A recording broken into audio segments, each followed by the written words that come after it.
Serikali ya awamu ya sita inayoongozwa na Mheshimiwa Daktari Samia Suluhu Hassan, Rais wetu wa Jamhuri ya Muungano wa Tanzania, inaendelea kuweka mikakati na kutekeleza afua mbalimbali zitakazowezesha nchi yetu kuwa na jamii yenye ustawi na kujenga rasilimali yenye watu wenye ujuzi inawezesha kushindana katika soko la ajira kwenye ngazi za kitaifa na kikanda na kimataifa. Ndugu waandishi wa habari, mojawapo ya afua hizo ni kutekeleza programu ya kitaifa ya kukuza ujuzi kwa njia ya wanagenzi inayolenga kuimarisha nguvu kazi ya taifa ili kumudu ushindani wa soko la ajira la ndani ya nchi na nje ya nchi kwa kupata ujuzi utakaoendana na mahitaji ya soko la ajira na hatimaye kuwezeshwa kuajiriwa au kujiajiri wenyewe. Programu hii inatekelezwa kwa kushirikiana na wadau wa U3+. Ninaposema wadau wa U3+, maana yake ni serikali, vyama vya waajiri na vyama vya wafanyakazi, sekta binafsi na wadau wengine wa ndani na nje ya nchi. Utekelezaji wa programu hii unafanyika katika maeneo manne ambayo ni kama yafuatayo. Eneo la kwanza ni mafunzo ya ufundi wa stadi kwa njia ya wanagenzi ambayo tunaita apprenticeship training. Ya pili ni mafunzo ya uzoefu wa kazi kwa wahitimu ambayo tunaita internship training, na mafunzo ya kukuza ujuzi kwa wafanyakazi ambayo hiyo tunaita upskilling training, na urasimishaji ujuzi uliopatikana nje ya mfumo rasmi wa mafunzo ambao tunauita recognition of prior learning. Ndugu waandishi wa habari, mtakumbuka mnamo tarehe 14 Oktoba mwaka 2025 serikali ya awamu ya sita ilitoa tangazo la wito wa vyuo na taasisi mbalimbali za mafunzo kushirikiana na serikali kutoa mafunzo ya wanagenzi kwa mwaka wa fedha 2025-2026. Katika zoezi hilo, jumla ya vyuo 103 viliomba kushirikiana na serikali. Baada ya upekuzi na michakato mbalimbali ya uchambuzi, jumla ya vyuo 47 vilichaguliwa kutoa mafunzo haya. Ndugu waandishi wa habari, mtakumbuka pia mnamo tarehe 5 Disemba mwaka 2025, Ofisi ya Waziri Mkuu, Kazi, Ajira na Mahusiano ilitoa tangazo kwa umma kuhusu vijana kuomba kushiriki mafunzo ya ufundi stadi katika vyuo 47 nchini katika fani za ubunifu wa mitindo, ushonaji nguo, ufundi bomba, uashi, useremala, uchomeleaji, uungaji vyuma, upakaji rangi na maandishi ya alama, upishi, utengenezaji wa vipuri vya mitambo, ufundi wa magari na mitambo, ufundi wa umeme wa majumbani na viwandani, umeme wa magari, ufundi wa huduma za hoteli na utalii, uchakataji madini na ufundi vyuma. Fani hizi ni muhimu sana kwa vijana wetu wa Kitanzania kwa kuwa zitawezesha kupata ujuzi ambao utawezesha kujiajiri au kuajiriwa. Ndugu waandishi wa habari, napenda kuwajulisha kuwa jumla ya vijana 20,247 waliomba kushiriki mafunzo haya ya wanagenzi. Baada ya mchakato wote kukamilika, napenda kuwatangazia kuwa vijana 5,746 wamechaguliwa kujiunga na mafunzo ya wanagenzi. Vijana hawa wanatakiwa kuripoti katika vyuo walivyopangiwa kuanzia tarehe 19 Januari 2026. Majina ya vijana waliochaguliwa pamoja na vyuo walivyopangiwa yatatolewa kwenye vyombo mbalimbali vya habari ikiwemo tovuti ya Ofisi ya Waziri Mkuu, Kazi, Ajira na Mahusiano ambayo ni www.kazi.go.tz. Television pia matangazo haya yataenda kwenye magazeti na vyombo mbalimbali vya habari ikiwemo pia mbao za matangazo za vyuo walivyochaguliwa kuanzia tarehe 17 Januari 2026 wataanza kupata kwenye vyombo vya habari majina na orodha ya hao vijana na vyuo walivyopangiwa. Ndugu waandishi wa habari, aidha naomba kusisitiza kuwa serikali inayoongozwa na Dr. Samia Suluhu Hassan imetoa ufadhili wa ada ya mafunzo haya kwa 100%.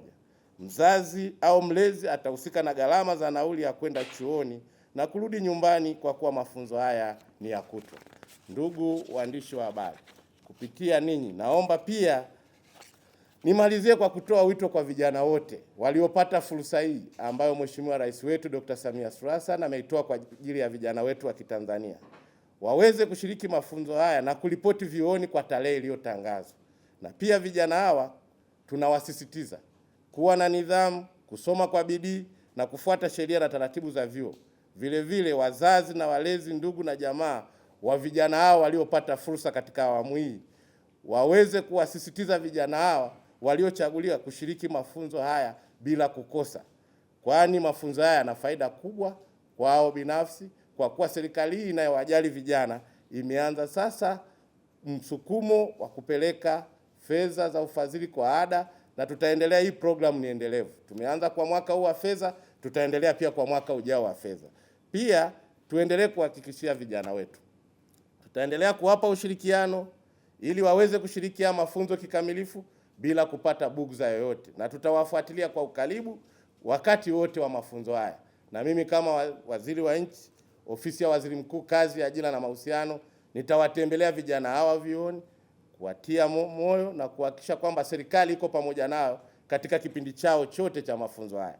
Lakini nitoe pia wito kwa vyuo vilivyopata dhamana ya kutoa mafunzo haya kwamba watoe ushirikiano wa kutosha kwa vijana hawa waliochaguliwa, kwa kuwa pia serikali imegharamia ili kuwawezesha vijana hii. Hatutarajii kuona vyuoni huko watakapopokelewa kukawa na usumbufu mmoja au mwingine, ili vijana hawa wasije mwanzoni tu wakakatishwa tamaa, wakati serikali na nia njema na vyuo hivi viliomba na wanajua taratibu tulizowapa namna ya kutoa mafunzo bora kwa vijana hii. Sisi kama serikali tutaendelea kusimamia vyuo hivi ambavyo tumevipa jukumu hili, kuhakikisha kwamba kipindi chote cha mafunzo haya yanafanyika kwa wakati, yanafanyika kwa weledi, lakini mafunzo haya yanahakikisha vijana wetu wasiende tu pale chuo kwamba wameenda kupita, bali wapate mafunzo yatakayowasaidia. Mwisho, nawashukuru sana waandishi wa habari kwa kuitikia wito huu. Naomba pia muweze kuifikisha habari na ujumbe huu kwa Watanzania ambao ni ujumbe muhimu. Mafunzo haya ni ya muda gani? Mafunzo haya ni ya muda wa miezi 8, ambapo miezi 6 vijana wetu watakuwa darasani. Na kwa sababu hizi fani wanazoenda kujifunza ni za wanagenzi, hazihitaji tu theory ya kusoma darasani. Miezi 2 mingine itakuwa ni ya field work. Wataenda huko field, tutawapeleka katika mahali mbalimbali. Kwa jumla miezi 6 darasani na miezi 2 ya kwenda field, kijana huyu ataenda kukaa miezi 8. Na umeniuliza, je, ni kiasi gani? Fedha ambayo kijana huyu atagharamiwa ni shilingi 500,000 ada kwenye vyuo hivi, na tumekubaliana, tumeingia MOU na vyuo hivyo, kwa ada hiyo italipwa shilingi 500,000. Na ni baada ya hapo serikali tuna mkakati gani? Serikali tuna mipango mbalimbali kuhusu vijana, na Mheshimiwa Rais ameelekeza jambo hili, ikiwa ndo sasa tumeanza kutekeleza ilani yetu ya uchaguzi. Katika ilani yetu tuliajiri kwa mambo mengi, ikiwepo ajira kwa vijana, lakini kukuza ujuzi kwa vijana. Lakini Mheshimiwa Rais alisema baada ya siku 100 tutakuwa na zitatengwa fedha shilingi bilioni 200. Bilioni 200, moja ya dhumuni ya fedha hizo ni kwa ajili ya mitaji ya biashara ndogo ndogo na za uendeshaji wa kampuni changa, ambao kwa lugha ya kuazima tunasema startups, biashara zile zinazoanza. Kwa tunategemea vijana hawa watakapokuwa wamemaliza watakuwa ni sehemu ya wanufaika wa hii fedha iliyotengwa, ambayo tayari Mheshimiwa Rais utaratibu huu ameshatoa maelekezo, zitakuwa tayari na vijana wetu wataelekezwa namna gani wafikiwe kwenye mikopo hii, ambayo akitoka huko kama amechagua kujiajiri, basi atakuwa na mahali ambapo serikali inamshika mkono. Lakini tumeenda mbali zaidi. Hivi karibuni mmeona juzi tu nilikuwa naaga vijana pale Dar es Salaam, vijana 109 ambao serikali ya Dr. Samia Suluhu Hassan imewatafutia fursa za ajira nje ya nchi, ambapo kwa kipindi cha miezi 2 tangia Mheshimiwa Rais ameingia madarakani, tumewapeleka vijana ambao wana fani hizi zinazofanana na hizi za wanagenzi. Tumepeleka vijana 1432. Kwa hiyo sisi vijana hawa tutakuwa nao kwenye kanzidata, na hivi ninavyoongea tuna fursa nyingine za ajira ambazo zinafanana na hizi fani, fursa 8213, ambazo fursa hizi tunaendelea kuzichakata, ambazo ndani ya muda mfupi na baadaye kufikia mwishoni mwa mwaka tunataraji vijana hao wanapomaliza fursa za nje tuwaunganishe waende kufanya kazi hii. Lakini pia serikali kwa kutambua vijana hawa kupitia Mamlaka ya Udhibiti na Usimamizi wa Manunuzi PPRA, tayari tumeshafanya mazungumzo nao. Kuna fursa ya vijana kushiriki katika zabuni za umma. tayari vijana hawa tutawasajili na kuwaunganisha na PPRA, ambapo zabuni za umma zitakazotokea ambazo zinaendana na fani hizi, vijana hawa watapewa kipaumbele. Na hapa hawashindanishwi na yale makampuni makubwa, watashindanishwa kulingana na uwezo wao na mafunzo yao. Kwa kazi zao zitakazokuwa zinakuja moja kwa moja zinaenda kwao. Kwa vijana hawa kwa namna moja au nyingine, serikali tumejipanga kwamba watakapokuwa tumeshamaliza programu hii, tunawaunganisha na programu mbalimbali, kwa kuwa sasa tutakuwa tumewatambua rasmi. Na programu hii ni endelevu kwa sababu ya kibajeti ndo tumeanza na 5,000 hii tuliyohitaji 5,746, lakini mbeleni mwaka huu kama mnavyojua, hivi karibuni tutaanza maandalizi ya bajeti kuu ya serikali kwa mwaka wa fedha 2026/27.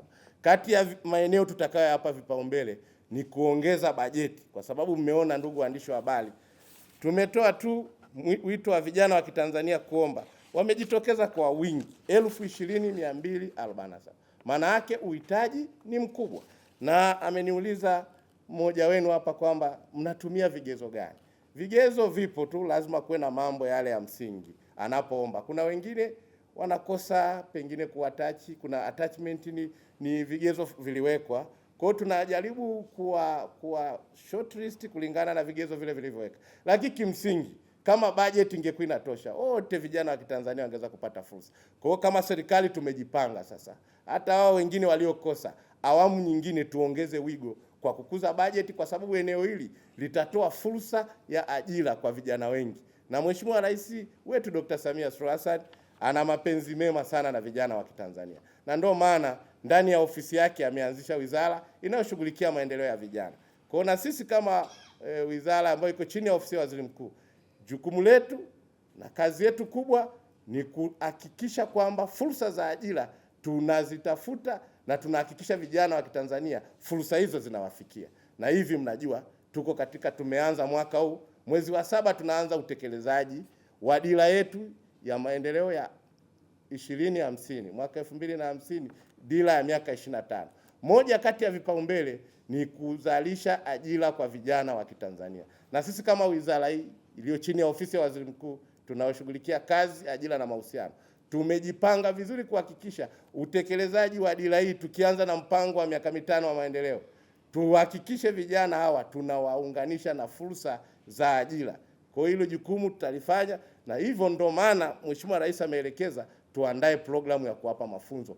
Pale tutakapofika tunapata fursa, tuwe na vijana ambao wana uwezo wa kwenda kufiti kwenye fursa hizi tutakazowatafutia. Kwa ufupi, serikali tumejipanga vizuri na tutaendelea na programu hii, na haya yote ni maono ya Mheshimiwa Dr. Samia Suluhu Hassan ya kuhakikisha vijana wanatafutiwa fursa, ili vijana wengi, hata wale ambao kufika level kubwa ya elimu, ameishia darasa la 7, basi awe na uwezo wa kufikiwa kwa programu wezeshi kama hizi ambayo leo nimewaita kwa ajili